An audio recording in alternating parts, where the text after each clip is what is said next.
क्या आपके पास धूप नहीं है और फिर भी आप घर पर टेस्टी आम का अचार बनाना चाहते हैं? तो आज की ये रेसिपी आपके लिए बिल्कुल परफेक्ट है। आज मैं आपको दिखाने वाली हूँ ग्रेटेड आम का ऐसा झटपट अचार जिसे बनाने के लिए ना धूप की ज़रूरत है और ना ही किसी खास एक्सपीरियंस की। अगर आप पहली बार अचार बना रहे हैं तो भी ये रेसिपी बिल्कुल फेल नहीं होगी। सिर्फ कुछ आसान स्टेप्स में खट्टा, तीखा और बेहद स्वादिष्ट आम का अचार तैयार हो जाएगा, वो भी मिनटों में। तो आपका बहुत बहुत स्वागत है इस चैनल में। तो चलिए बिना टाइम वेस्ट किए हम रेसिपी की शुरुआत करते हैं।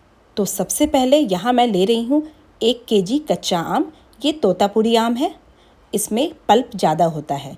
तो सबसे पहले इसका एंड कट कर लेंगे और इसे आप अच्छी तरह से पील कर लें।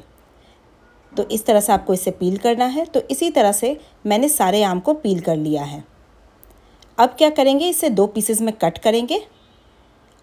इसके बाद इसका जो बीच का जो हिस्सा है जो कि यूज़ नहीं करते हैं हम, उसे हम निकाल देंगे।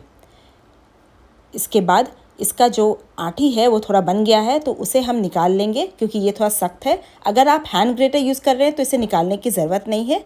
मैं इसे फूड प्रोसेसर में ग्रेट करने वाली हूँ, इसलिए मैं इसे निकाल रही हूँ ताकि ग्रेट करने में हमें आसानी हो। तो ये देखिए मैंने इस तरह से इसे सब निकाल लिया है और इसके बाद इसके छोटे पीस कट कर लिए हैं। अब यहाँ पे फूड प्रोसेसर लेंगे, इसका जो ग्रेटर वाला होता है सेटिंग वो इसमें हम लगा लेंगे और इसके बाद हम इसमें सारे मैंगो को ग्रेट कर लेंगे। तो ये देखिए मैंने ग्रेट कर लिया है।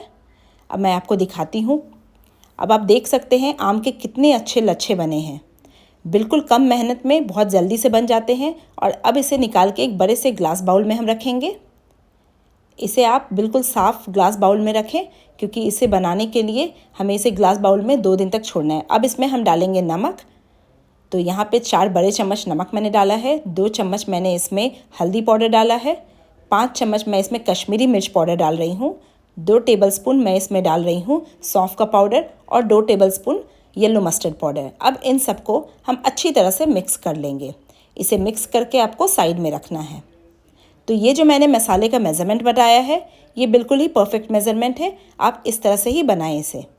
अब हम गैस पर एक पैन चढ़ाएंगे और इसमें 1 कप भर के हम इसमें मस्टर्ड ऑयल डालेंगे। मस्टर्ड ऑयल जब गर्म हो जाएगा तब इसमें हम डालेंगे ब्लैक मस्टर्ड सीड और गैस को बंद कर देंगे जब ये चटकने लगेगा।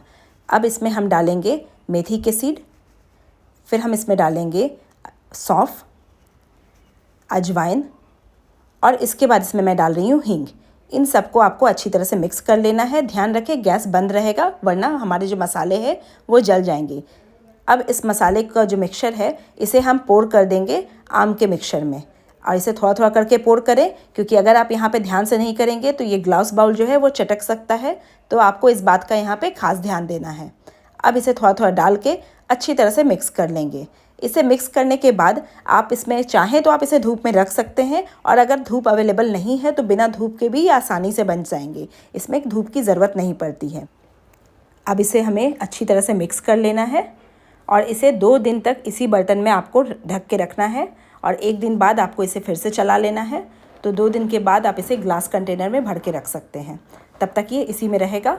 धूप है तो दिखा दीजिए, धूप नहीं है तो कोई बात नहीं। और अब इसमें मैं डाल रही हूँ 4 बड़े चम्मच वाइट विनेगर।